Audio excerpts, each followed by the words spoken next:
We are recording today's session, so feel free to take notes. This will be available on YouTube if you want to share it with anybody after the fact. Um, if we want to go on to our next slide, please. Joining us today is Tasha Wilson Wood, founder and CEO of TW Consulting Group. Super excited. She is a newly certified WBE with us, but a longtime friend of ORV. And I'll kind of let her explain her background when she goes into her presentation here in just a minute. But before we do that, I do want to introduce the rest of our team just to make sure you know who all the people are behind the scenes, who to contact for any questions with any different departments. Dr. Frederica Singletary was promoted to our president and CEO this past fall. Jackie Jordan is our fractional CFO. LaCosta Moore is our fractional HR officer. Dr. Lowe, like I said, our director of programs and events, will be on here and you'll see her at the end. And then moving on, we've got our certification team of Colleen Rudisell and Robbie Moore, Devin Davis that oversees our corporate partnerships, Morgan, who is on the call and does all things for us on the technical back end. We really appreciate. And then Anita, our contractor, who also helps with certification. And then quick shout out to our Champion Circle sponsors. This is a new level of sponsorship for us this year. We're really excited. You're going to see these sponsors at everything we do all year long.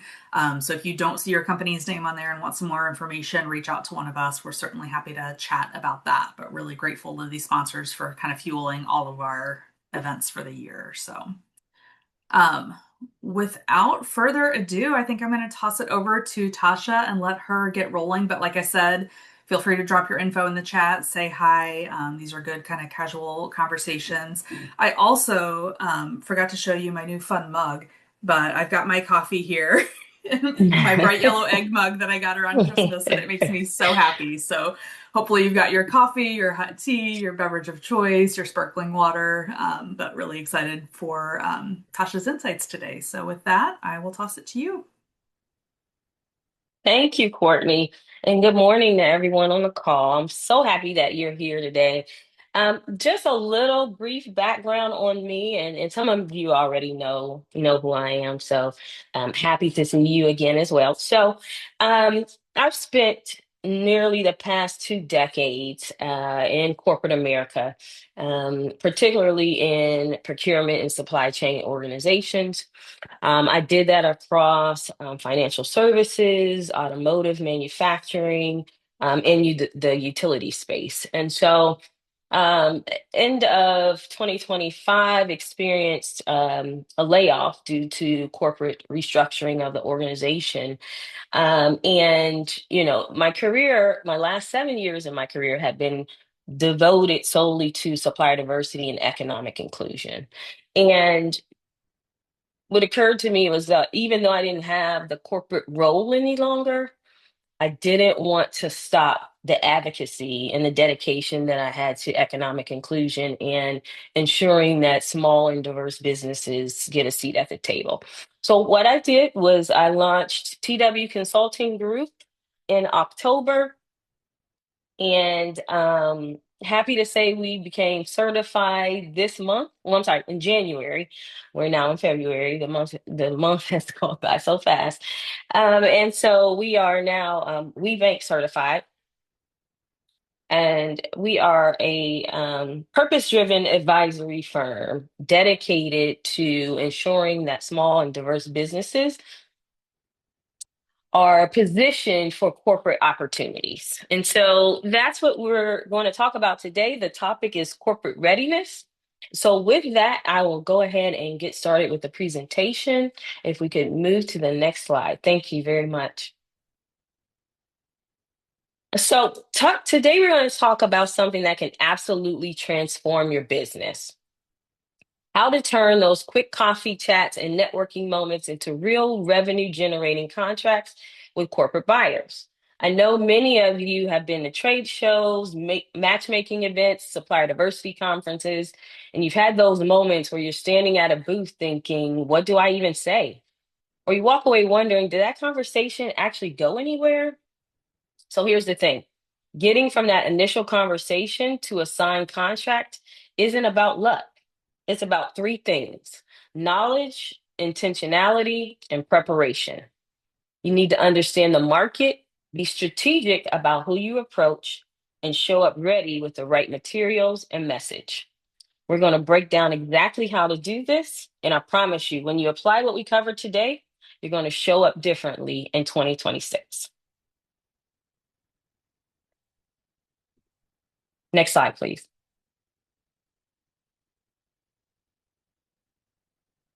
So let me start with something that might sound a little basic, but most people skip right over it and it costs them opportunities. So before you even approach a corporate booth or reach out to a buyer, you need to do your homework. I'm talking about real research. Google them, pull up ChatGPT and ask questions about their industry challenges. Check their LinkedIn, not just the company page, but the actual people you'll be talking to. Look at their website, read their annual report if they're public, and check out their sustainability statements. And don't skip social media. Their LinkedIn posts, Instagram, etc., will tell you what they're focused on right now. Are they launching a new product? Did they just announce an expansion? Are they talking about supply chain challenges?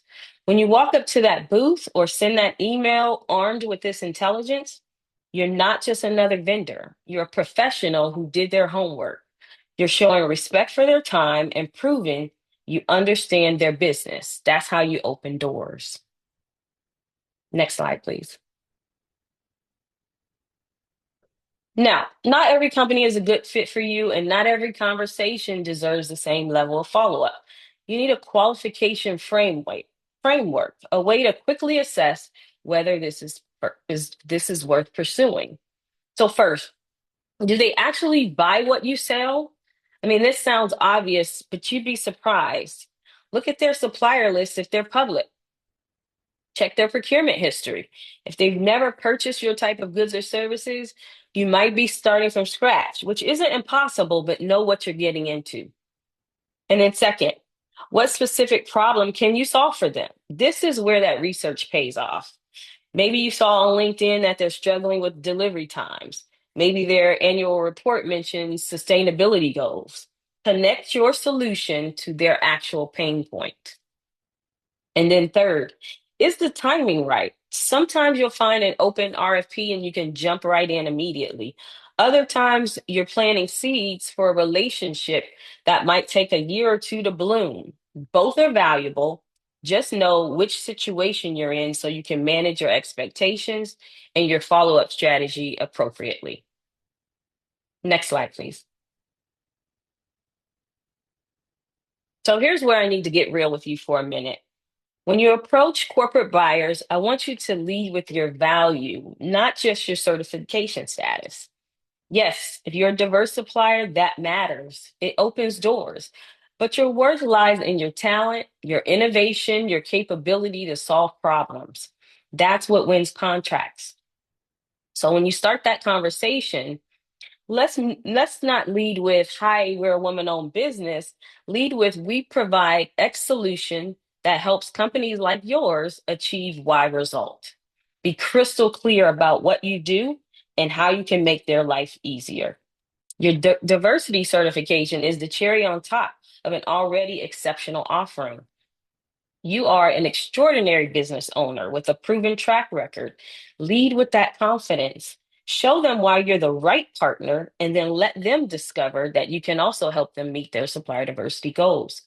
That's power positioning. Next slide, please. So let's talk about what happens after that initial conversation, because this is where a lot of people often drop the ball. First, understand that most conversations won't result in an immediate contract. You might get lucky and catch them right when they have an open RFP, but more often, you're starting a relationship that will develop over months or even years. Both scenarios are wins. You just need to know which one you're in. So during your conversation, ask for specifics. Don't just collect a business card. Get their preferred email, ask how they like to be followed up with in the right frequency, find out what their next steps are. If they mention a supplier registration portal, go back to the office and complete it that day, not next week. but that day. Follow their process exactly as they describe it. And here's a credibility tip: mention other clients or competitors in their industry that you've worked with. When you say, we currently serve three other companies in the logistics space, for example, including X, Y, and Z, that builds instant trust. It proves you understand their industry and can handle their needs. Next slide, please. So now I'm going to share something that'll save you a lot of frustration. You need to understand who you're talking to and what power they actually have.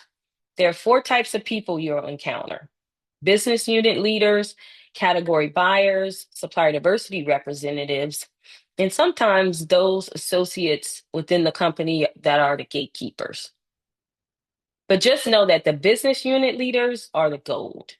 They control the budgets and make the final decisions. When you present to them, remember, they want suppliers who make them look good to their clients or their boss. Frame everything in terms of how you help them succeed, because in turn, they'll help you succeed as well. Then you have your supplier diversity representatives and category buyers. And I want to be very clear about this. These associates don't usually make the final purchasing decisions, but they are incredibly valuable. They do market research, they make introductions, they guide you through the process. Show genuine appreciation for their role because they can be your biggest advocates within the company.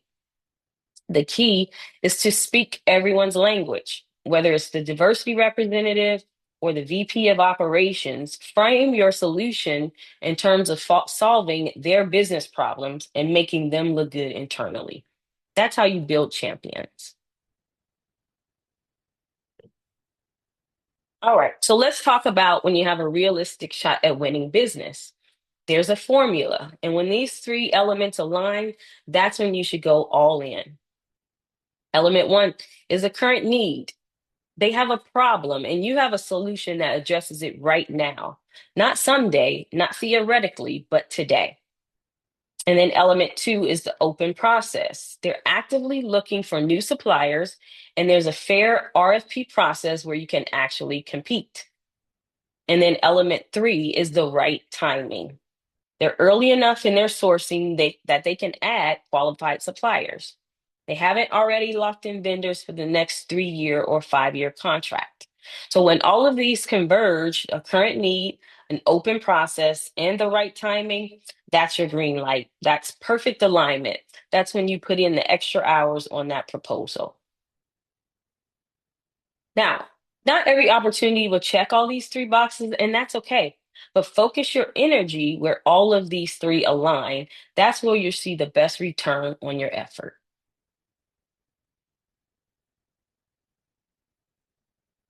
And then finally, let's look at what's happening in the market right now, because this is creating massive opportunities for small and diverse owned businesses. Corporate America is nervous. They're dealing with inflation, unpredictable pricing from suppliers, high demand, tariff uncertainties, and they've learned the hard way that relying on a single supplier or a single source country is risky. So they're actually looking for diverse, agile suppliers who can help them mitigate risk and provide supply chain sustainability.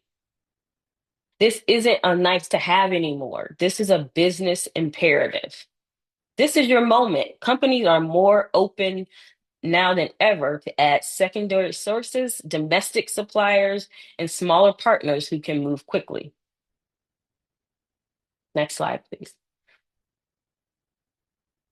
So, how do you position yourself to take advantage of this moment? 3 words: emphasize your agility, demonstrate flexibility, show them how quickly you can adapt to changing requirements, give them a real example. For instance, you might say, when one of our clients needed to shift production timelines by 3 weeks due to supply issues, we made it happen. Concrete examples beat generic claims every time. Also, emphasize proximity. If you're domestic, that's a huge advantage right now. Position it as risk mitigation. Offer innovation. What unique solution do you bring? What technical support or customization can you provide that the larger suppliers can't or won't? Here's the bottom line. Companies need partners who understand volatility and can provide stability. Your size isn't a weakness, it's your competitive advantage. You can respond quickly, you can solve problems creatively, and you can build relationships that the large suppliers can't match. You are the strategic partner they're actively seeking.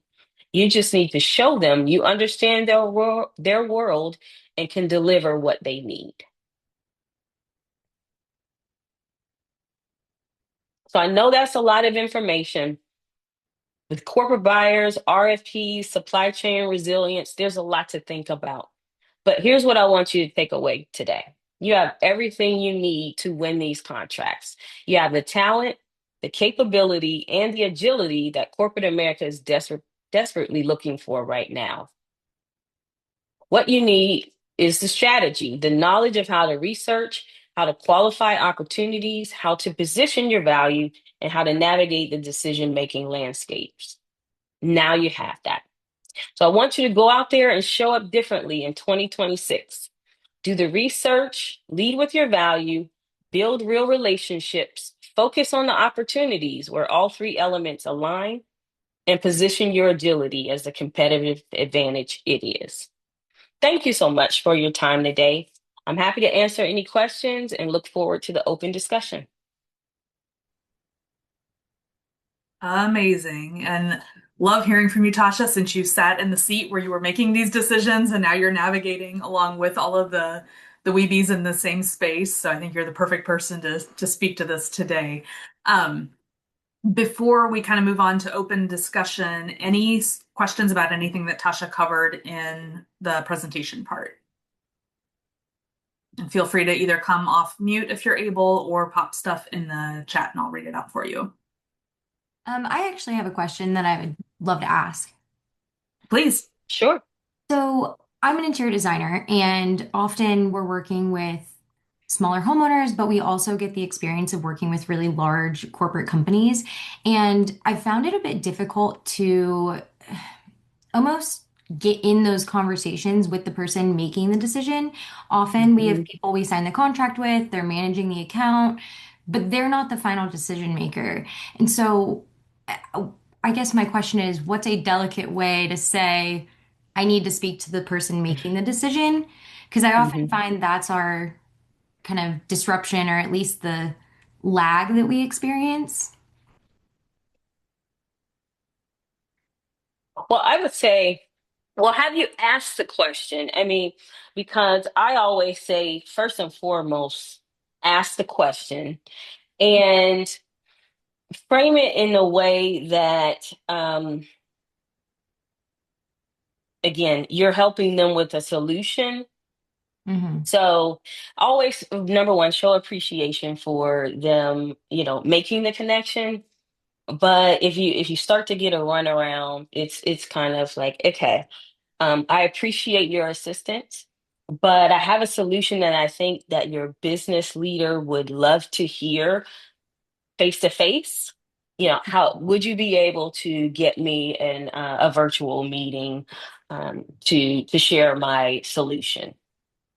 Yeah. And we have. Hmm. And we're still getting pushback. I think that working with larger companies now, it's really getting through. I don't want to say like the assistants, but the people that are managing the projects. And it's Hmm. almost a I don't want them to feel as though I'm saying, oh, well, you're not the decision maker. You Right, can't handle your job. So that's where it gets right, really right, right. difficult. And especially when we have asked and we have, push a little bit and very Hmm. appreciative and respectfully, they've said they just don't have time for that. And that's where it gets really difficult because we can't make those decisions unless we have their input, but they're too busy for it. And they're kind of almost being like protected in a way that we You're can't right. get face to face time with them until the final decision. And at that point, sometimes the path we've been going on isn't ultimately what they want, but they haven't taken the time to have those conversations. So in those instances, I would look for someone who is at a higher level Hmm. than those frontline gatekeepers that we call them Yeah. that are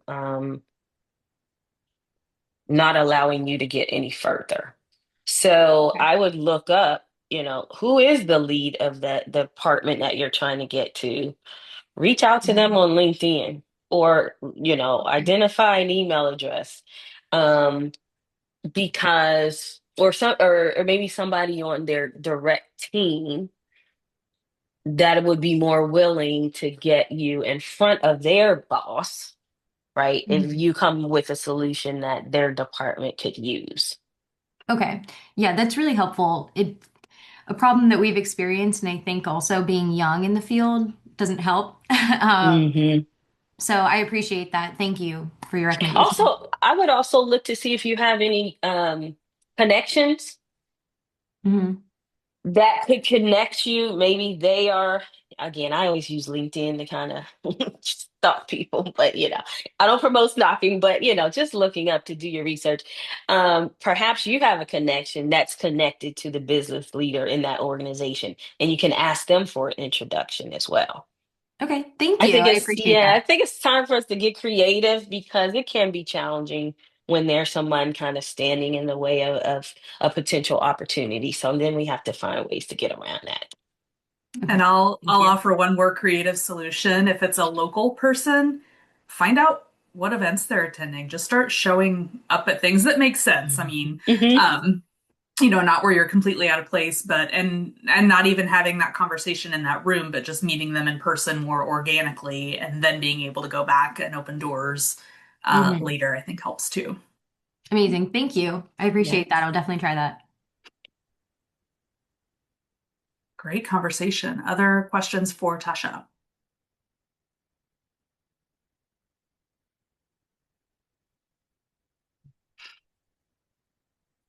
And I loved where you were talking about being able to be nimble, be creative. The fact that a lot, we are local, we are domestic.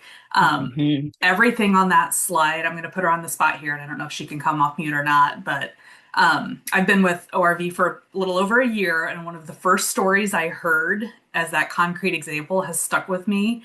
And it's Cummins. I know we've got Kathy on the call, but their story of resilience and flexibility during COVID, I COVID. think it's just Hmm. exactly like when you were going through that, I'm like, I see them in all of these buckets. So, Kathy, no pressure, and you might not be in a space where you can talk, but if you want to come off mute and share any of those details, you're welcome to. And it looks like she maybe had to drop off. So I'm going to butcher this, but it was a situation where they basically, COVID kind of shut down their business. So they did, instead of just freezing, talk to their customers, found out what they needed, started a whole new line. I want to say it was like the rubber gloves for cleaning, and found out that, a lot of the people using them were female, and the bigger ones weren't fitting. So even made like Hmm. custom different sizes for them, and just really became kind of that solutions provider for a lot of the people. It was something totally different from what they were doing, but something within their capacity and capability. So just that nimbleness, I think, has Yeah. been amazing. And again, that was kind of the one that I knew, but if there are other people on the call that have examples that they want to share about their own company or someone they've worked with, I always think real life stories are helpful.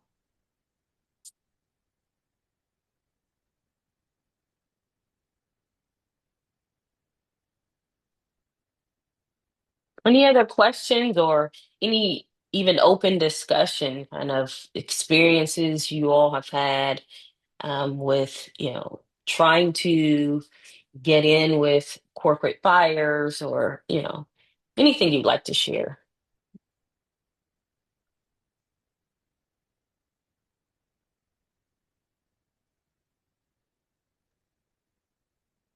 If nobody else has anything, I can share something that I've Sure. learned.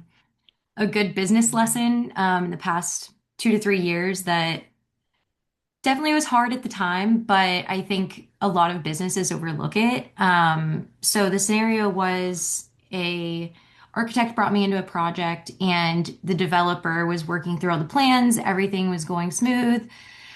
We had signed a contract, we had paid deposits, everything was flowing.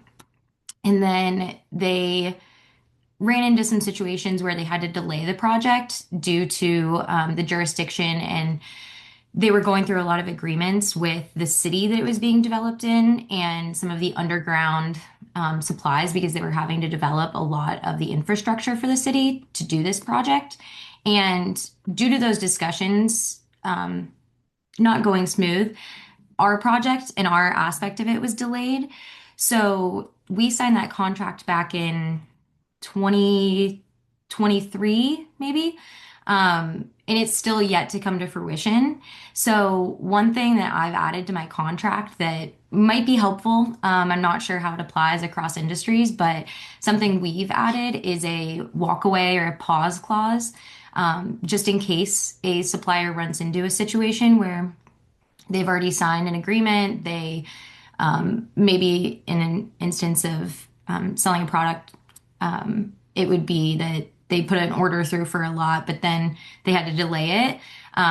We've added in clauses to our contract just to protect us and make sure that we aren't just immediately losing out on that money or Mhm. on the product that we've created, and then we don't have anywhere for it to go to, or maybe even just our time because we've declined projects thinking we had this big project coming up and then it pauses and we're struggling, well, not struggling, but we're um, kind of at that level of like, okay, we have to be nimble, we have to figure out what to do, and adjusting to that.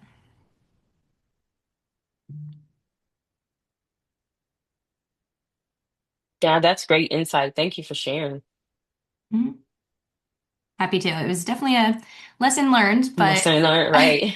you have to take it in stride. And I think especially in being a small business, it's not always the easiest to take those hits and learn those lessons. But if you stay positive and keep sharing, especially between other businesses and business owners, I think that's where you get that real community and value.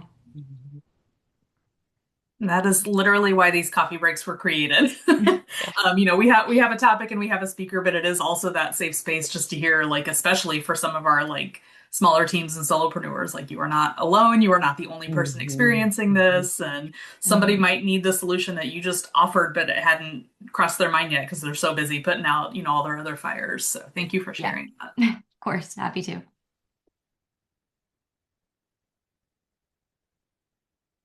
Other questions, comments?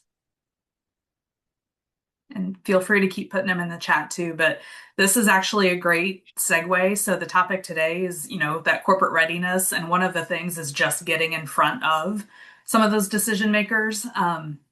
We heard you all loud and clear from a lot of surveys last year and have added some opportunities to have some roundtable discussions, to have some intentional networking. So great chance, I think, for me to pass the torch to Dr. K and let her talk about some of our upcoming events and things that are going on and opportunities to plug in. Yes, definitely. I almost said Thursday. Happy Wednesday, everybody. Um, before I go to the events, let me talk about the survey and then I'll talk about upcoming events. So if you are not on your phone and you have the ability to take out your phone, if you can scan this QR code and just give us some feedback regarding the session today. If you are not in the position to be able to do that right now, or you're watching this from your phone, you'll receive a recap email that will have a link to the survey as well. So regardless of whether you do it now or whether you do it later, either way, just please take a couple of minutes. It's a very brief survey, and then just share with us your thoughts and feedback, because that's really how these coffee breaks came, is because we saw that there was additional need from our surveys and feedback last year. And then while you're doing that, I will go through some of our upcoming events. So you all have really been talking about how to get yourself ready to meet with corporates. And there are several different ways that you can do that, right? Like you can work on your capability statement. And we have an effective capability statement webinar coming up on February 17th. You can learn about AI, right? Which is going to help you with your business and how to navigate AI and how to do all of the things that are AI. I know AI is a huge deal right now. And so we have a webinar on February 11th for that as well. And then for those of you who are already certified, we do have our doing business segments or our doing business series. And that's an opportunity for you to meet virtually with our corporates. So it's not really the roundtables like Courtney was talking about, but it's a chance to come and listen to our corporates. They'll share about their organization, why they're committed to working with women business owners like yourself, and potentially what opportunities they may have, or even how to navigate the systems that they may have, because everybody's system is different. So we do have one coming up on on February 11th. I'm going backwards in time. On February 11th, with Cincinnati Public Schools. So if you've been wanting to do business with Cincinnati Public Schools, that's going to be a really great webinar for you to join. And then we do have our coffee break coming up again next month on March 4th. So if you haven't registered for that, go ahead and get registered and mark your calendar so you can do that as well. And then I want to talk a little bit about some of our signature events that we have coming up. If we can go to the next slide. So Bold and Brilliant is coming up March 20th. And that is our, we've got QR codes. There we go, that way. QR codes to scan on the screen for that. Registration actually just opened on Monday, right? So Bold and Brilliant is our event that we do for women of color, but everybody is welcome. Men, women, allies, everyone is welcome to Bold and Brilliant. It's an amazing event. And something we are doing differently this year is we actually will have opportunities for you to do roundtables with our corporates. That's only going to be for our certified WBEs only. So Bold and Brilliant is open to both certified and non-certified. You can bring all your friends and all that kind of stuff, but you have to be a WeBank certified WBE in order to have the opportunity to do roundtables with our corporates that are there. And that was one of the things that Courtney talked about, is our opportunities that we're adding in this year to do roundtables with our corporates. And then mark the date for May 13th, which is our Women of Distinction Awards Luncheon. And that's really an opportunity for us to celebrate our WBEs, and especially the ones who that have been nominated and will be selected as our Women of Distinctions for this year. And so that event is in Cincinnati. And I will tell you, from that roundtable type conversation, we are actually going to be doing more B2B roundtables. So it's going to be like WBE to WBE roundtables. So it's a really great opportunity for you to learn what other WBEs are doing, and for them to learn what you're doing, and really be able to make those connections. A lot of people come into certification because of the fact that they want to meet with the corporates. But the reality is that we have far more WBEs than we have corporates. And why not do business with the WBEs as well, especially if you have something that they need, or they have something that you need. And so that's going to be a really great element that's added to our Women of Distinction Luncheon in May. And then if you do not already have this on your calendar, August 24th and 25th is Catch the Wave, and that's going to be in Louisville, Kentucky this year. And we also will have our matchmaker there. So whereas roundtables are everybody sitting at a table talking together, the matchmakers is going to be an opportunity for you to sit down one-on-one or two-on-one if it's you and somebody else, and then the corporate has two people, with our corporates, and have some more intimate type conversations with those. So those are just three of the opportunities that we have this year so far. We've got at least one more to come that we're still working on finalizing before we share it. But definitely three opportunities for you to meet with corporates as well as other WBEs. So please make sure that these dates are on your calendar. And Courtney did drop the links in the chat as well to our events page, where you can register for all of our events, as well as the page for Bold and Brilliant if you're interested in registering for that. Are there any additional questions at all? All right, hearing none, Tasha, I want to thank you so much for your time today, for your commitment to WeBank ORV, and pouring out your heart to our WBEs here. For all the WBEs, I want to thank you for your time, and I hope you enjoyed your coffee or tea or whatever it is that you decide to drink this morning. Yep, Courtney has hers. I've got an empty cup, but that's all right. She has water. She has tea. There we go. So yes. So be sure to join us on March 4th for our next coffee break. Enjoy the rest of your day, and we'll see you all later. Bye-bye.